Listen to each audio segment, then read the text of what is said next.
The Nevada desert blazed with the fierce heat of August 1878, its endless expanse broken only by the modest cabin that Martha Blackwood had called home for the past 8 years. The sun hung mercilessly overhead, casting sharp shadows across the scrubland where she tended her small garden, coaxing life from soil that seemed determined to yield nothing but dust and disappointment. Martha was 41 years old, her once golden hair now touched with silver, her hands bearing the calluses of someone who had learned to survive through determination rather than privilege. Her gray-green eyes held depths that spoke of secrets, carefully guarded, and sorrows deeply buried. To the casual observer, she appeared to be exactly what circumstances suggested, a widow making do on the margins of civilization, forgotten by a world that had little use for women who possessed neither youth nor wealth. But appearances, as Martha had learned during her years on the frontier, were often the most dangerous of deceptions. The sound of approaching horses shattered the desert silence like breaking glass. Martha straightened from her garden, shading her eyes against the glare as she counted the riders emerging from the heat shimmer. 6 men, moving with the predatory confidence of those who had never encountered meaningful resistance. Their leader rode a magnificent bay stallion, his expensive clothing and polished boots marking him as someone who wielded power through wealth rather than honest work. Ezra Thornton dismounted with theatrical flourish, his pale blue eyes surveying Martha's modest property with the calculating gaze of a man appraising livestock. At 53, Thornton had built his empire through a combination of legal manipulation, political corruption, and strategic violence, transforming himself from a failed prospector into one of Nevada's most feared land speculators. "Mrs. Blackwood," he called out, his voice carrying the false courtesy that dangerous men employed when addressing obstacles they intended to remove. "A pleasure to see you again." Martha remained motionless beside her garden, her posture erect despite the growing weight of dread in her chest. She had been expecting this confrontation for months, ever since Thornton's agents had begun making inquiries about property ownership in the valley. But expectation did not diminish the fear that crept through her veins like desert poison. "Mr. Thornton?" she replied, her voice steady despite the circumstances. "This is private property." Thornton's laugh was harsh as wind-blown sand. Property is such a flexible concept, don't you think? Especially when ownership depends on paperwork that might be questionable. From his saddlebag, he withdrew a document bearing the official seal of the territorial government. Martha's heart sank as she recognized the legal maneuvering that had destroyed so many of her neighbors' lives. Thornton specialized in discovering technicalities in land claims, using bureaucratic pressure and judicial corruption to seize properties that couldn't be acquired through honest purchase. "It seems there were irregularities in your late husband's original filing," Thornton continued. "The Territorial Survey Office has determined that his claim was improperly recorded, making this land available for legitimate acquisition."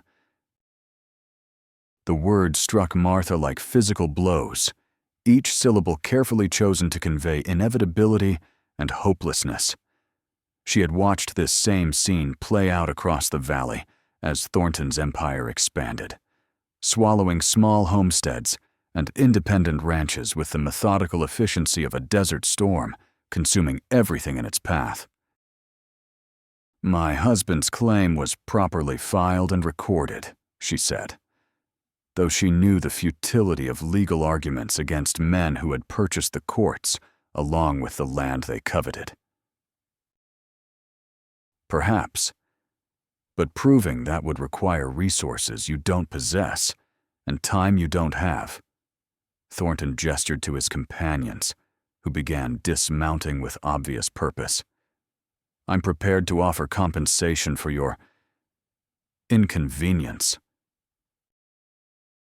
The offer was insultingly small, barely enough to purchase passage to California and a few months' survival in some distant city.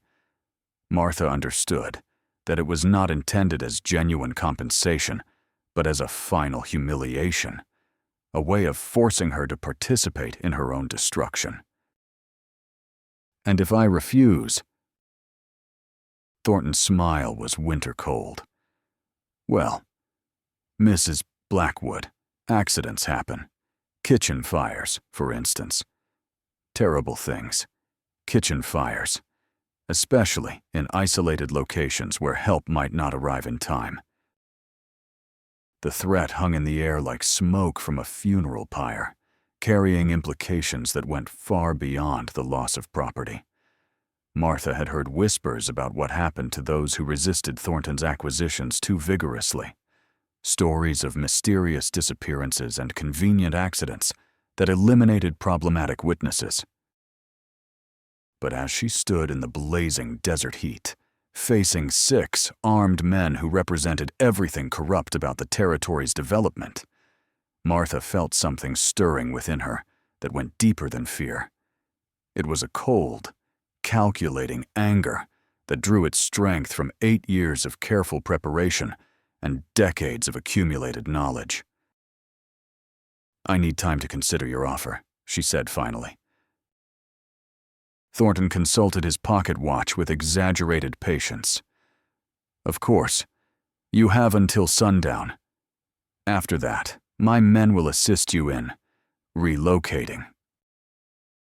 As the riders departed, kicking up clouds of dust that settled over Martha's garden like a shroud, she remained motionless for long minutes, her mind working through possibilities and contingencies with the methodical precision of someone who had been preparing for this moment since the day her husband died.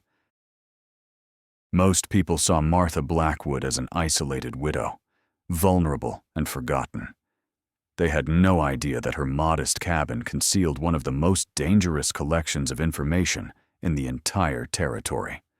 A meticulously documented record of corruption, violence, and criminal conspiracy that reached into the highest levels of Nevada's political and business establishment.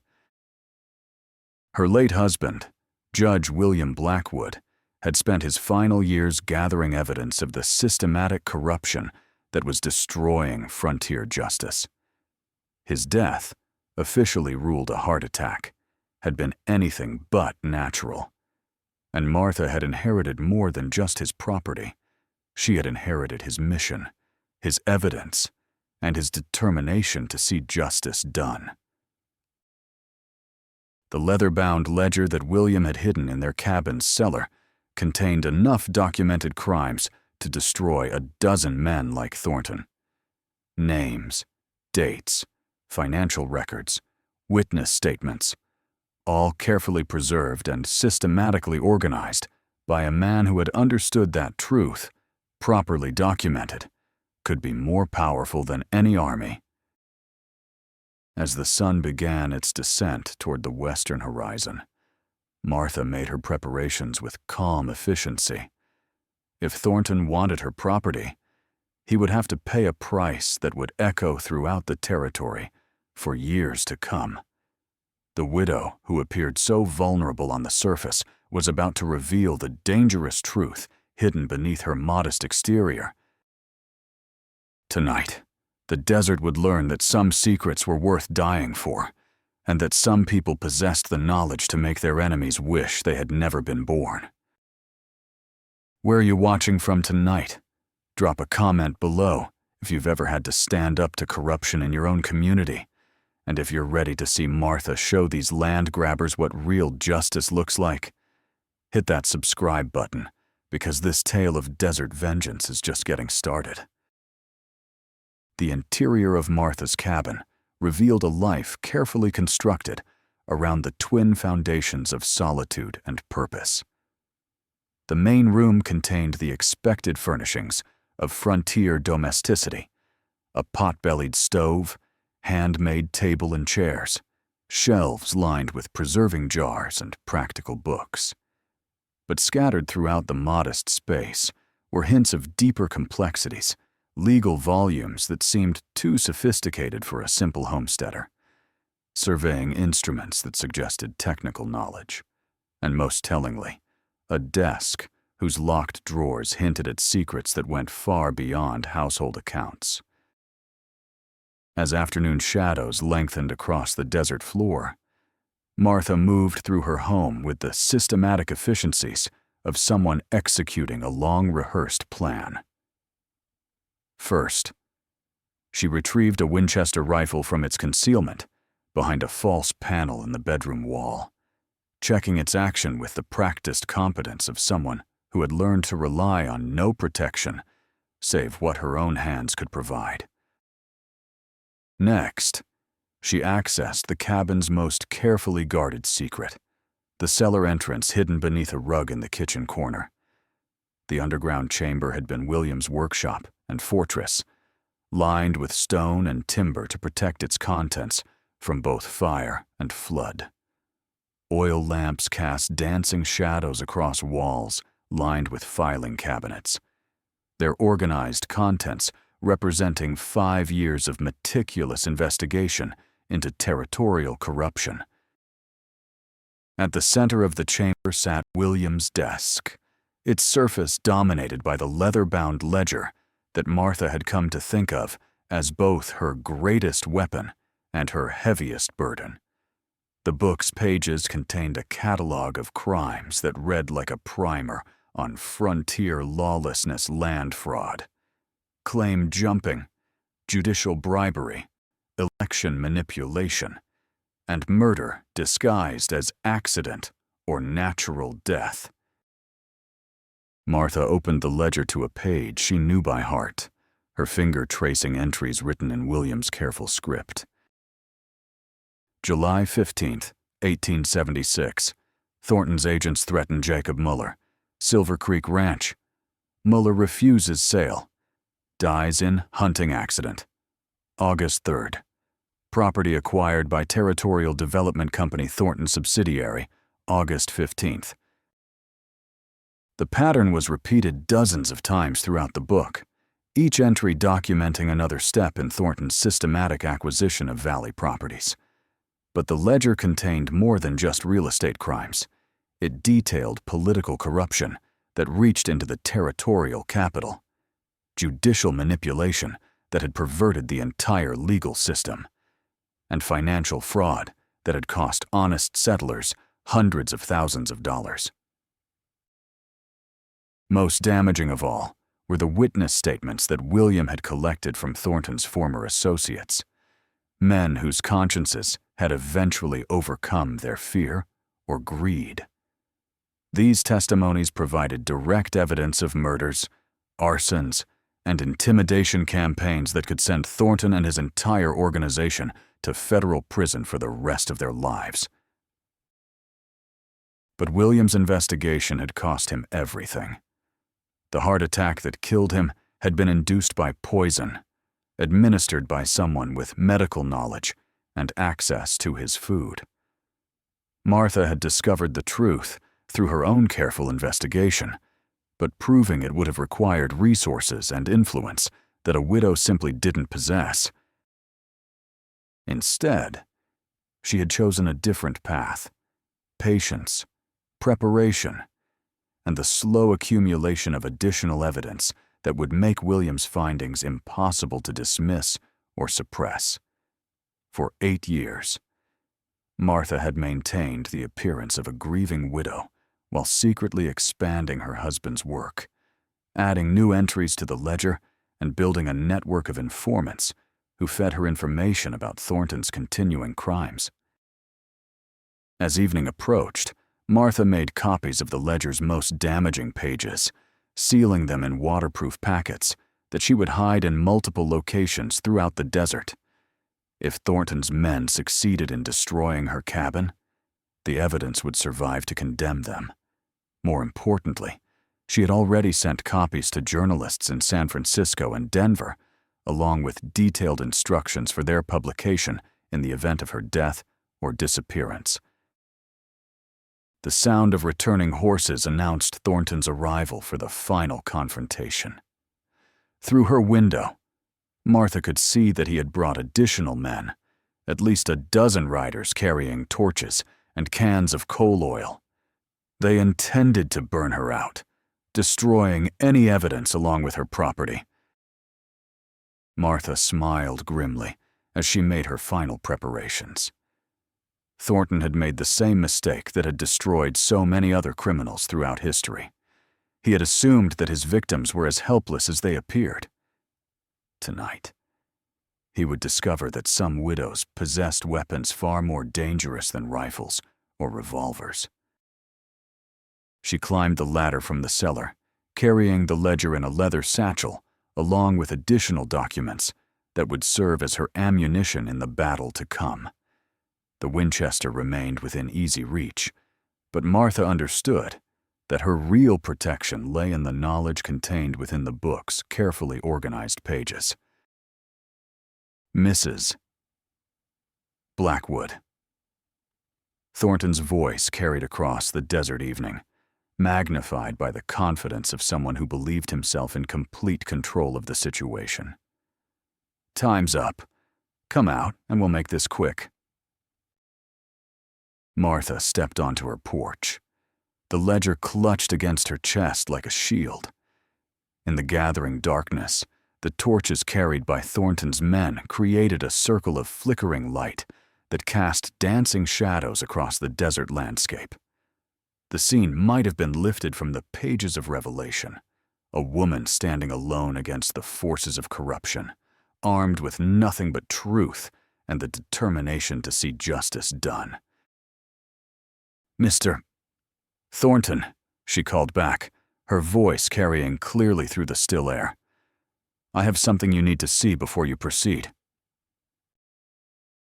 Thornton dismounted, gesturing for his men to remain ready, but hold their positions. His pale eyes glittered with predatory satisfaction as he approached the cabin, clearly expecting either surrender or useless resistance. "Changed your mind about my generous offer?" he asked. In a manner of speaking, Martha opened the ledger, its pages catching the torchlight. "I thought you might be interested in reading about yourself." She began reading from the book's entries, her voice clear and steady as she recited dates, names, and crimes with the precision of a court clerk reading charges. The effect on Thornton was immediate and devastating.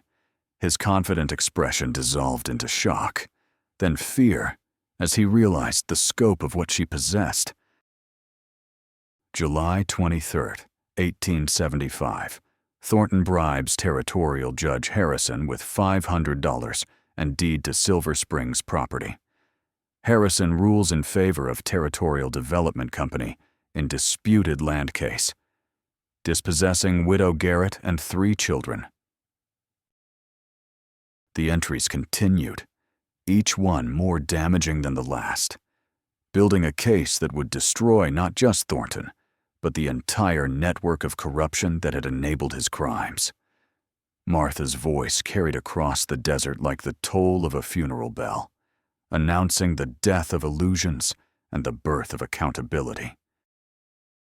Thornton's men shifted nervously as they heard their own names mentioned in connection with specific crimes, their loyalty wavering as they realized the legal jeopardy they faced. These were hired guns, not martyrs, and the prospect of federal prosecution was beginning to outweigh their immediate financial interests. "Where did you get this?" Thornton demanded, his voice hoarse with shock and growing desperation. "My husband left me many things when he died," Martha replied. "This ledger was the most valuable of all." The admission sent another shock through the assembled men. William Blackwood's reputation for integrity and legal brilliance was known throughout the territory, and his documented accusations would carry enormous weight with federal investigators. "You can't prove any of this," Thornton said, but his voice lacked conviction. Martha smiled, the expression cold as moonlight on desert stone. "Mr. Thornton, I've had 8 years to prepare for this conversation. The evidence isn't just in this ledger. It's been copied, verified, and distributed to people who will ensure it reaches the proper authorities, whether I live or die." The revelation was a masterstroke of strategic thinking, eliminating any advantage Thornton might gain from silencing her through violence. Martha had transformed herself from vulnerable target into protected witness, her survival no longer necessary for the evidence to condemn her enemies. But the evening's confrontation was far from over. Martha had revealed her greatest weapon, but Thornton still possessed superior numbers and the desperate courage of a man who had everything to lose. The battle for justice in the Nevada desert was about to reach its most dangerous phase. Are you still following this incredible showdown? Let us know in the comments what you think of Martha's strategy. And don't forget to subscribe, because the real fireworks are just about to begin, when a corrupt land grabber realizes he's been outmaneuvered by a widow with a very dangerous book. The Nevada desert had never seemed more vast or unforgiving than it did in the tense moments following Martha's revelation. Thornton stood frozen beside his horse, his mind racing through possibilities and consequences as he grasped the true scope of the trap that had been closing around him for 8 years. The confident predator who had arrived at sunset now faced the terrifying reality that his intended victim possessed the power to destroy everything he had built. "You're bluffing," he said finally, though his voice carried no conviction. No one would believe accusations from a grieving widow against respected businessmen. Martha's laugh was harsh as desert wind. "Respected businessman, Mr. Thornton. My husband documented your crimes with the same precision he used to research legal precedents. Names, dates, witnesses, financial records, everything a federal prosecutor would need to secure convictions." She opened the ledger to another page, the torchlight illuminating entries that made several of Thornton's men step back nervously. These hired guns had been present during some of the incidents she was describing, and they understood better than anyone the accuracy of her records. August 12, 1877. Thornton orders destruction of Henderson family homestead. Fire set by Jake Morrison and Tom Brady, resulting in death of Samuel Henderson and injury to his son. Property claimed for unpaid taxes, September 1st. Morrison, a scarred gunman whose reputation for violence had earned him employment throughout the territory, felt his blood turn to ice as he heard his name read aloud in connection with a specific murder. He had assumed that the Henderson incident had been forgotten. Another tragedy in a land where tragedy was commonplace. The realization that his crime had been documented and preserved filled him with a terror that went far beyond immediate physical danger. "That's a lie!" he snarled, but his voice cracked with fear. "Is it?" Martha's gray-green eyes fixed on him with devastating accuracy. "You told 3 different people about that night. Jake, you bragged about how easy it was to trap the family in their burning cabin. My husband was very thorough about collecting witness statements. The psychological warfare was as precisely executed as any military campaign." Martha had spent years learning everything about the men who worked for Thornton, studying their weaknesses and preparing ammunition that could destroy each of them individually. The ledger was more than a record of crimes. It was a weapon crafted specifically to turn Thornton's organization against itself. Brady, Morrison's frequent partner, began edging toward his horse as the implications sank in. If Martha possessed detailed evidence of their activities, remaining loyal to Thornton meant facing certain prosecution, but abandoning their employer might offer a chance to flee the territory before federal marshals arrived. "Where are you going, Tom?" Thornton demanded, recognizing the defection in Brady's movements. "I ain't hanging for your land deals," Brady replied, swinging into his saddle. "If she's got proof of what we done, I'm getting clear of this territory, while I still can." The desertion created a crack in Thornton's organization that quickly widened as other men realized their own vulnerability. Martha watched with grim satisfaction as fear began accomplishing what violence never could: the disintegration of a criminal conspiracy under the weight of its own documented crimes. But Thornton himself was not yet defeated. With the desperate courage of a cornered animal, he drew his Colt revolver and aimed it directly at Martha's chest. "Give me that ledger," he commanded, "or I'll kill you where you stand." Martha didn't flinch, her composure unshaken by the immediate threat of death. "Go ahead, Mr. Thornton. Pull that trigger and prove to everyone here that you're exactly the kind of man my husband described in his notes." She opened the ledger to its final pages, where William's careful script detailed his investigation into Thornton's most personal crime: the murder of Judge William Blackwood himself. November 15th, 1870, Thornton arranges poisoning of Judge William Blackwood through Dr. Samuel Worth. Digitalis administered in medication for heart condition, causing cardiac arrest. Murder committed to prevent judicial investigation of Territorial Development Company activities. The revelation struck like lightning across the assembled men. Even Thornton's most loyal followers had not known the full extent of their employer's crimes, and the accusation of murdering a respected judge represented a level of corruption that went beyond mere business fraud. Dr. Worth, who had been standing with Thornton's inner circle, went pale as death. His medical practice had made him wealthy, but it had also made him vulnerable to blackmail by men who knew about his role in William's murder. Now that role was documented and ready for presentation to authorities who would have no tolerance for judicial assassination. 8 years, Martha continued, her voice carrying across the desert like a funeral oration. 8 years I've spent adding to this record, documenting every crime, every bribe, every murder that built your empire. And 8 years I've spent preparing for this night, when truth would finally find its level. Thornton's gun hand began to shake as the full scope of his exposure became clear.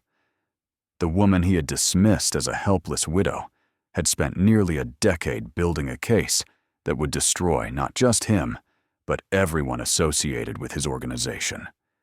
More terrifying still was her calm certainty that the evidence would survive regardless of what happened to her. "You can't prove my husband was murdered," he said desperately. "Dr. Worth's signed confession is in the back of the ledger," Martha replied. "Amazing what a guilty conscience can accomplish when properly encouraged." Worth's betrayal had been Martha's greatest victory in 8 years of patient investigation. She had approached the doctor not with threats, but with offers of redemption, convincing him that confession and cooperation offered his only chance of escaping the inevitable federal investigation.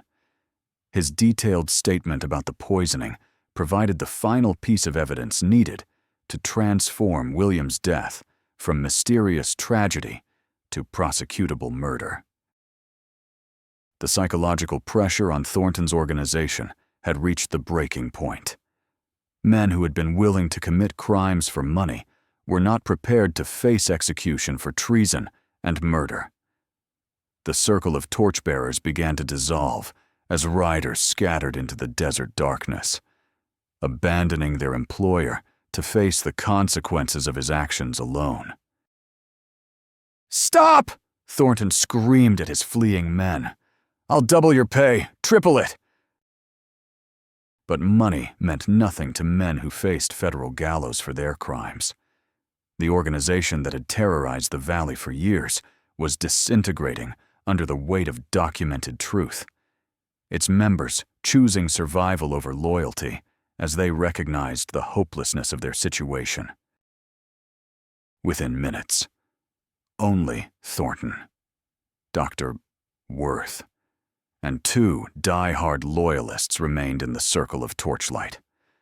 The mighty empire that had seemed so unshakable that morning had been reduced to desperate remnants by the power of careful record-keeping and strategic revelation.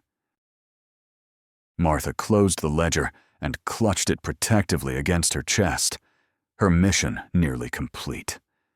The evidence that William had died to preserve would finally see the light of justice, and the crimes that had poisoned the territory for years would face the reckoning they deserved. But the confrontation was not yet over. Thornton still held his gun, and desperate men were capable of desperate actions. The final act of this desert drama would test whether truth could ultimately triumph over violence in the lawless landscape of the American frontier. Still glued to your screen, comment below if you think Martha's gamble is going to pay off. Or if Thornton's got one last card to play, and smash that subscribe button because this showdown between corruption and justice is heading toward an explosive climax that will determine the fate of everyone in the valley. The desert night had settled around the confrontation like a shroud, the stars emerging one by one in the vast Nevada sky as if bearing witness to the drama unfolding beneath their ancient light. Thornton stood isolated in the circle of torchlight, his empire crumbling around him, his gun still trained on the woman who had orchestrated his destruction with methodical precision. Martha remained motionless on her porch, the ledger pressed against her chest like armor made of truth and determination. 8 years of careful planning had led to this moment, and she could feel the weight of justice finally tipping in favor of the innocent victims who had suffered under Thornton's reign of corruption. "You think you've won," Thornton said, his voice hoarse with desperation and rage. "But I still have this gun, and you're still alone out here where accidents happen." "Am I alone?" Martha's smile was enigmatic as moonlight on desert stone. The question seemed to hang in the air for a moment, before its implications became clear. From the darkness beyond the circle of torchlight came the sound of approaching horses, their hoofbeats steady and purposeful in the desert silence. Thornton spun around, his eyes straining to penetrate the shadows as riders emerged from multiple directions, surrounding the remnants of his organization with the precision of a military operation. The lead rider dismounted with practiced efficiency, his badge catching the torchlight as he stepped into the illuminated circle. Federal Marshal Robert Hayes was a lean, weathered man whose gray eyes had seen too much corruption and violence during his years of territorial service. Behind him came 6 deputy marshals, their rifles ready and their expressions grim with purpose. "Mr. Thornton," Hayes said, his voice carrying the quiet authority of federal law enforcement, "you're under arrest for conspiracy, fraud, and murder." The arrival of federal authorities struck Thornton like a physical blow, confirming his worst fears about the scope of Martha's preparations. She had not been content to document crimes. She had been actively coordinating with law enforcement to ensure that justice would be served when the moment was right. "This is ridiculous," Thornton blubbered, though his gun hand was shaking badly. "These are trumped-up charges based on hearsay and speculation." Marshal Hayes withdrew a thick envelope from his coat pocket, its official seals clearly visible in the torchlight. "Federal arrest warrants based on documented evidence provided by Mrs. Martha Blackwood. We've been investigating your organization for 6 months based on information she supplied." Martha's smile widened as she realized the full success of her strategy. The widow who had appeared so isolated and vulnerable had actually been working closely with federal authorities for half a year, providing them with evidence and coordinating the timing of arrests to ensure that the entire criminal network could be swept up simultaneously. "Mrs. Blackwood," Marshal Hayes continued, "if you would be so kind as to present the ledger as evidence." Martha stepped down from her porch, walking calmly across the desert ground to hand the precious book to the marshal. Her composure remained unshaken, even with Thornton's gun still trained on her. Her confidence absolute in the protection that federal authority provided. Thornton's last vestige of control snapped as he watched the ledger change hands. With a snarl of rage, he pulled the trigger, the gunshot echoing across the desert like thunder. But Martha had anticipated even this final desperate act, diving to the side as the bullet whistled harmlessly past her head. The response from the deputy marshals was immediate and overwhelming. 6 rifles spoke as one, their bullets finding their target with lethal precision. Thornton crumpled to the ground, his smoking revolver falling from nerveless fingers.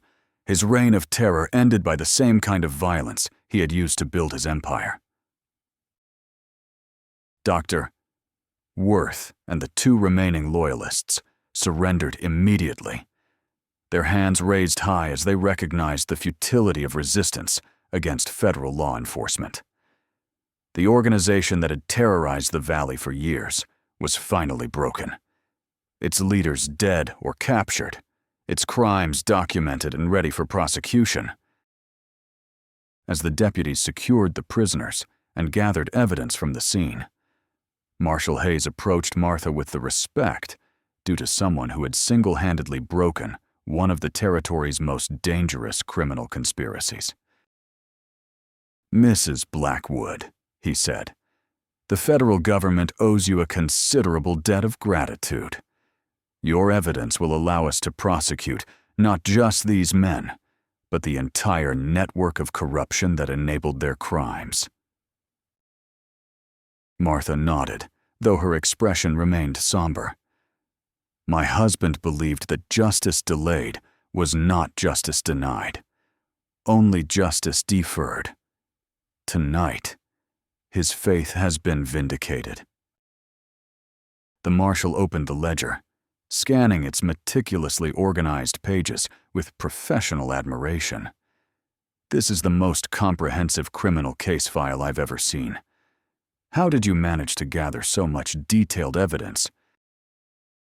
Patience, Marshal Hayes. Patience, and the understanding that the guilty always underestimate their victims. Martha's eyes swept across the desert landscape, where she had made her home for 8 years. Corrupt men assume that their power makes them invisible, but power also makes them careless. They commit their crimes in front of witnesses. They boast about their victories.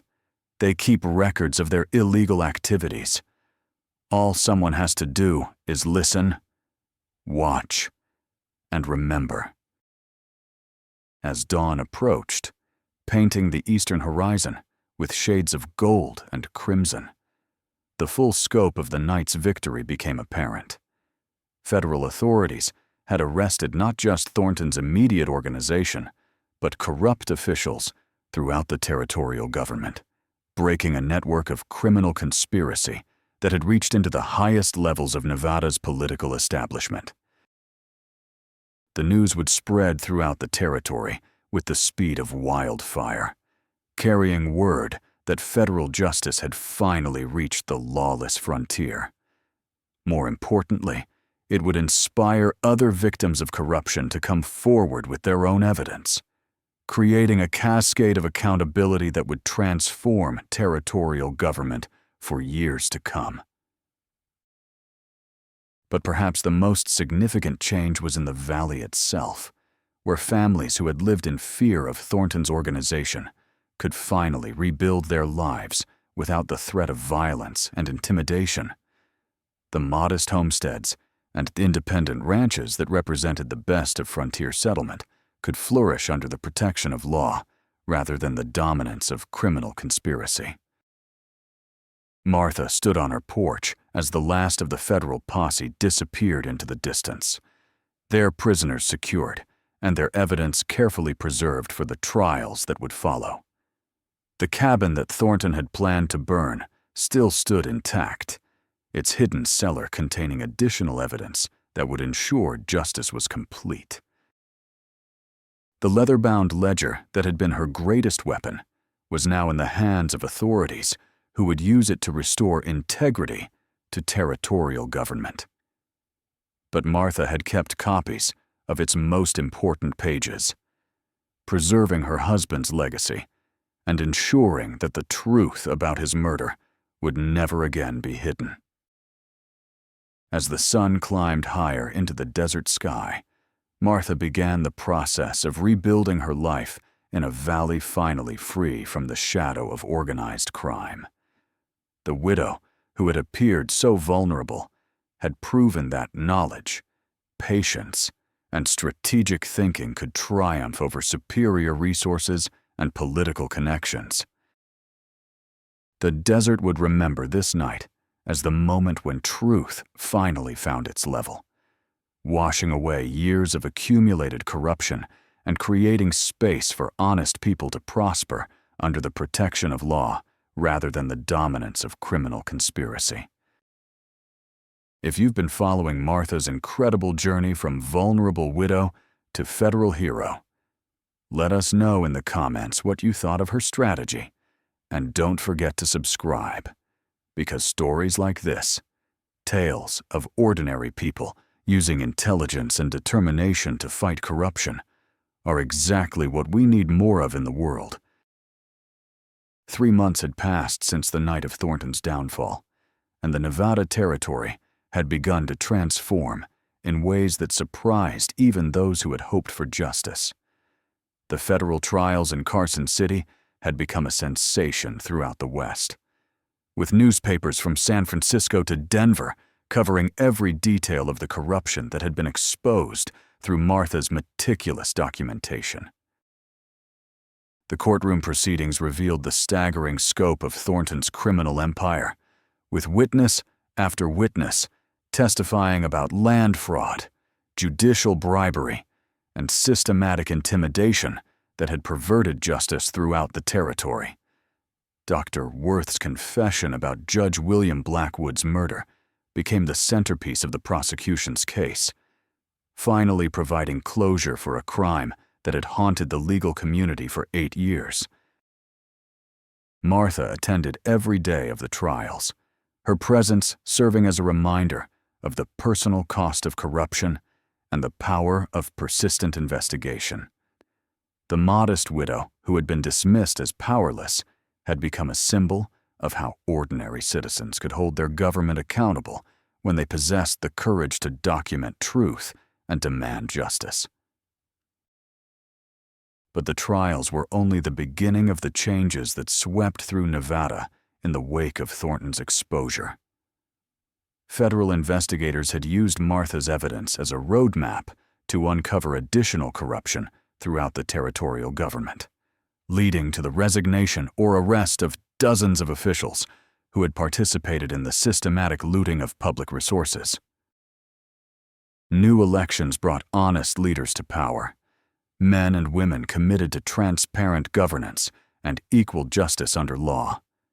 Land claims that had been fraudulently seized were restored to their rightful owners, while victims of Thornton's crimes received compensation from assets seized during the federal investigation. The valley where Martha had made her home became a symbol of frontier renewal, its scattered ranches and homesteads flourishing under the protection of law rather than the dominance of criminal conspiracy. Families that had fled during Thornton's reign of terror returned to rebuild their lives, while new settlers arrived seeking the prosperity that honest work could achieve in a land governed by justice rather than corruption. Martha herself had become something of a legend throughout the territory, though she bore her fame with the same quiet dignity that had characterized her years of secret investigation. Newspapers called her the widow who broke the ring and Nevada's angel of justice, but she remained focused on the practical work of rebuilding a community that had been devastated by organized crime. The hidden cellar beneath her cabin had been converted into a research center where territorial historians and federal investigators could study the systematic documentation that William and Martha had created over more than a decade. The ledger that had brought down Thornton's empire was being used as a model for anti-corruption efforts throughout the West, demonstrating how careful record-keeping could serve as a weapon against organized crime. On a crisp October morning, Martha stood in her garden where the confrontation with Thornton had begun, tending vegetables that grew in soil no longer poisoned by fear and intimidation. The desert landscape stretched endlessly in all directions, but it no longer seemed hostile or threatening, under the protection of law and the cooperation of honest neighbors. Even the harshest environment could support communities dedicated to justice and mutual prosperity. A rider approached from the direction of town, his pace leisurely and his demeanor friendly rather than threatening. Martha recognized him as Daniel Murphy, a journalist from the San Francisco Chronicle who had been covering the aftermath of the corruption trials and their impact on territorial development. "Mrs. Blackwood," Murphy called out as he dismounted, removing his hat in respectful greeting. "I hope you don't mind another interview. My editors are interested in a follow-up story about how the valley has changed since the trials." Martha gestured toward her porch, where chairs waited in the shade for visitors who now came seeking conversation rather than confrontation. "I'm always happy to discuss the importance of honest government. Mr.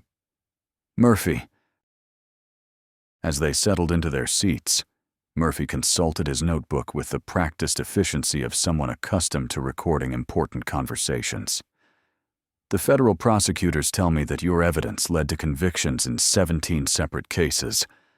That's an extraordinary record for a single investigation." "It was my husband's investigation originally," Martha replied. "I simply continued his work and ensured that it reached the proper authorities." "But the coordination with federal marshals, the timing of the arrests, the systematic exposure of the entire network, that was your strategic planning." Martha's smile was modest, but proud. William always said that truth finds its level, like water seeking low ground. But sometimes truth needs help finding the right level, especially when powerful people are working to suppress it. Murphy made careful notes as Martha described the years of patient investigation that had preceded the dramatic confrontation with Thornton. Her account revealed the meticulous planning that had gone into every aspect of the operation, from the cultivation of informants to the coordination with federal authorities to the psychological warfare that had turned Thornton's organization against itself. "What advice would you give to other communities dealing with systematic corruption?" Murphy asked. Martha's answer came from nearly a decade of experience fighting organized crime with nothing but intelligence, persistence, and moral courage. Document everything. Corruption thrives in darkness, and dies in the light of publicity. Keep records, gather evidence, build cases that can't be dismissed or suppressed. And remember that criminals always underestimate honest people, which gives those honest people significant advantages if they're patient enough to use them. The conversation continued through the morning as Murphy gathered material for what would become one of the most widely read articles about frontier justice ever published in a major newspaper. But their discussion was interrupted by the arrival of another visitor, this one representing opportunities that extended far beyond the Nevada territory. Professor Elizabeth Hartwell dismounted from her buggy with the careful precision of someone more accustomed to library research than desert travel. A historian from the University of California, she had come to Nevada specifically to study Martha's methods and their implications for the broader struggle against corruption in the rapidly developing West. Mrs. Blackwood, Professor Hartwell said, accepting Martha's invitation to join them on the porch. Your documentation techniques have attracted attention from reform movements throughout the country. The National Woman's Suffrage Association has asked me to invite you to speak at their convention about the relationship between political participation and anti-corruption efforts. Martha's eyebrows rose at the unexpected invitation. The idea of traveling to distant cities to address audiences of educated activists seemed as foreign as the moon. But she understood the importance of sharing lessons that could help other communities resist organized crime. I'm not much of a public speaker, she said carefully. Perhaps not, Professor Hartwell replied. But you're living proof that ordinary citizens can hold their government accountable when they possess the tools and knowledge necessary for effective investigation. Your story could inspire reform efforts throughout the nation. As the three of them discussed the broader implications of Martha's success, the conversation revealed how the Nevada corruption trials had become a catalyst for anti-corruption movements from coast to coast. Reform organizations were using Martha's methods as a template for their own investigations, while honest politicians were pointing to the territory's transformation as evidence that systematic change was possible even in the most corrupt environments. The afternoon brought additional visitors, including several families who had returned to the valley after Thornton's downfall, and federal authorities who continued to consult with Martha about ongoing investigations in neighboring territories. Her modest cabin had become an unofficial headquarters for the anti-corruption movement, a place where honest people could find both inspiration and practical guidance for their own struggles against organized crime. As evening approached and the last visitors departed, Martha found herself alone with the desert landscape that had been both her refuge and her battlefield. The garden that had been threatened with destruction now flourished under the protection of law, its vegetables providing sustenance for a community that had learned to prosper through cooperation rather than exploitation. The cellar where William's evidence had been preserved for 8 years now served as a research center where future generations could study the methods that had broken the territory's most dangerous criminal conspiracy. The ledger that had been her secret weapon was being copied and distributed to reform organizations throughout the West, ensuring that its lessons would benefit communities far beyond Nevada's borders. But perhaps the most significant legacy of Martha's victory was the transformation in how frontier communities thought about their relationship with government and law enforcement. The passive acceptance of corruption that had characterized so much of Western development was giving way to active citizen engagement, with ordinary people demanding transparency and accountability from their elected officials. 2 years had passed since Ezra Thornton's death and the trials that had transformed Nevada territory, and Martha Blackwood had settled into a new role as both local leader and national symbol of citizen-driven anti-corruption efforts. Her modest cabin had been expanded to accommodate the steady stream of visitors who came seeking advice about combating organized crime in their own communities.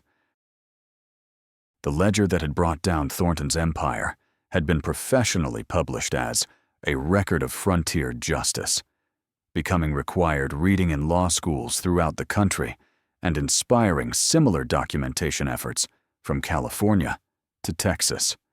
Martha's methodical approach to evidence gathering had established new standards for citizen investigation, while her coordination with federal authorities had created templates for cooperation between local communities and national law enforcement. On a clear November morning, Martha stood in the cemetery where William was buried, placing fresh flowers on a grave that had become a pilgrimage site for reformers and justice advocates from across the nation. The simple headstone bore an inscription that Martha had chosen carefully. Judge William Blackwood, he documented truth so that justice might prevail. But William's grave was no longer alone in its significance. Nearby stood a monument erected by the territorial government to commemorate all the victims of Thornton's criminal conspiracy, its granite surface inscribed with the names of families who had lost their homes, their livelihoods, and in some cases, their lives to organized corruption. The monument served as both memorial and warning, reminding future generations that the price of freedom was eternal vigilance against those who would subvert law and justice for personal gain. More importantly, it celebrated the power of ordinary citizens to resist corruption when they possess the courage to document truth and demand accountability. Martha's reflection was interrupted by the arrival of a young woman whose determined expression and practical clothing marked her as someone with serious purpose. Rebecca Chen had traveled from San Francisco, where she worked as a journalist, covering municipal corruption, seeking guidance from the woman whose methods had become legendary throughout the reform movement. "Mrs. Blackwood," Rebecca said, removing her hat respectfully as she approached the monument. "I'm investigating a conspiracy involving city officials and gambling interests. The methods you used against Thornton's organization could provide a model for exposing corruption that reaches into the highest levels of California government." Martha smiled at the young woman's obvious dedication, recognizing in her the same determination that had sustained her own years of investigation. "Tell me about the situation," she said, gesturing toward a bench that the territorial government had installed for visitors to the memorial site. As Rebecca described the complex web of bribery and intimidation that characterized San Francisco's political establishment, Martha listened with the practiced attention of someone who had learned to recognize patterns of corruption regardless of their specific manifestations. The details were different, but the underlying dynamics were depressingly familiar. Powerful interests using money and violence to subvert democratic institutions for private gain. "The challenge," Rebecca explained, "is that they've learned from what happened here in Nevada. They're more careful about leaving evidence, more sophisticated about covering their tracks." Martha nodded thoughtfully. "Corruption adapts, but so can the methods used to fight it. The principles remain the same. Document everything. Build relationships with honest officials. And remember that criminals always make mistakes when they think they're untouchable." Their conversation continued through the morning as Martha shared specific techniques that could be adapted to urban environments, from the cultivation of informants to the coordination with federal authorities to the psychological pressure that could turn criminal organizations against themselves. But she also emphasized the personal costs of such work and the importance of building support networks that could sustain long-term investigations. "The most important thing to remember," Martha said as their discussion concluded, "is that corruption is ultimately a form of cowardice. Criminals choose illegal shortcuts because they lack the courage to succeed through honest work. When honest people demonstrate superior courage and persistence, corruption inevitably collapses under the weight of its own contradictions." As Rebecca prepared to return to San Francisco with new strategies and renewed determination, she paused to study the monument that commemorated the victims of Thornton's conspiracy. The names inscribed in granite represented real families whose lives had been destroyed by organized crime. But they also represented the human cost of allowing corruption to flourish unchecked. "Do you ever regret the years you spent fighting this battle?" Rebecca asked. Martha's answer came without hesitation. "Every day that I delayed meant more victims, more families destroyed, more damage to the foundations of justice. My only regret is that I didn't start sooner." The afternoon brought a different kind of visitor, a delegation of territorial officials who had come to consult with Martha about proposed legislation that would strengthen anti-corruption enforcement throughout the West. The laws being considered would establish new requirements for documentation and transparencies in government operations, creating institutional protections against the kind of systematic abuse that Thornton's organization had practiced. But the most significant development was the establishment of a federal task force dedicated to investigating corruption in territorial governments, with Martha serving as an informal advisor based on her unique experience with citizen-driven anti-corruption efforts. The task force represented a recognition that the rapid development of the West required new approaches to law enforcement that could keep pace with increasingly sophisticated criminal organizations. As evening settled over the desert landscape, Martha walked through the valley that had been transformed by her victory over organized crime. Where once there had been scattered homesteads living in fear of Thornton's intimidation, there now flourished a prosperous community of farms, ranches, and small businesses operating under the protection of law and the cooperation of honest neighbors. The transformation extended beyond economic prosperity to social and political development that would have seemed impossible during Thornton's reign of terror. Schools had been established to educate children who would grow up understanding their rights and responsibilities as citizens. Churches served communities that could gather without fear of violence or intimidation. Local government operated with transparency and accountability that made corruption difficult to establish or maintain. Most importantly, the valley had become a symbol of what was possible when ordinary citizens refused to accept the inevitability of corruption and committed themselves to the patient work of building justice. Visitors came from throughout the West to study the methods that had transformed Nevada territory, carrying home lessons that could benefit their own communities.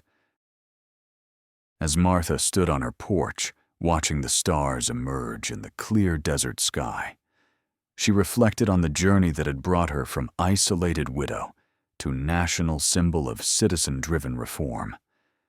The leather-bound ledger that had been her secret weapon was now displayed in the territorial capital as a testament to the power of documented truth. While copies continued to inspire anti-corruption efforts from coast to coast, the desert wind carried the sounds of a prosperous community settling down for the night, children being called in from play, families gathering for supper, neighbors discussing the day's work and tomorrow's possibilities. It was the sound of a society that had learned to function under the rule of law rather than the dominance of criminal conspiracy. William's spirit seemed to whisper in that desert wind, reminding Martha that truth really did find its level when patient people had the courage to help it along. The ledger of crimes that had seemed like such a terrible burden during the years of secret investigation had become the foundation for a legacy of justice that would benefit generations yet unborn. The widow who had appeared so vulnerable to Ezra Thornton's predatory ambitions had proven that knowledge, persistence, and moral courage could triumph over superior resources and political connections. In the process, she had demonstrated that ordinary citizens possessed the power to hold their government accountable when they understood their responsibilities and refused to be intimidated by those who preferred darkness to light. As Martha prepared to enter her cabin for the night, she paused to touch the leather satchel that still contained her personal copy of William's ledger. Tomorrow would bring new visitors seeking guidance, new challenges requiring strategic thinking, and new opportunities to advance the cause of justice in a rapidly changing world. But tonight, in the peace of a valley finally free from the shadow of organized crime, Martha could rest in the knowledge that her husband's sacrifice had not been in vain, and that truth, properly documented and courageously defended, could indeed change the world. The desert remembers everything: the crimes that poison communities, the courage that restores justice, and the eternal struggle between those who would corrupt and those who would preserve the foundations of civilization. In the Nevada Territory of 1880, that struggle had been won by a widow with a ledger, proving once again that the most powerful weapons are often the simplest ones: truth, patience, and the unwavering determination to see justice done. If Martha's incredible story of turning the tables on corruption has inspired you, drop a comment below and let us know what you think about the power of documentation in fighting injustice. And don't forget to subscribe, because stories like this, tales of ordinary people using intelligence and courage to change the world, are exactly what we need to remember in our own fight for truth and accountability. Sometimes the mightiest weapon isn't a gun or a fortune, but a careful record of what really happened and the determination to make sure the truth sees the light of day.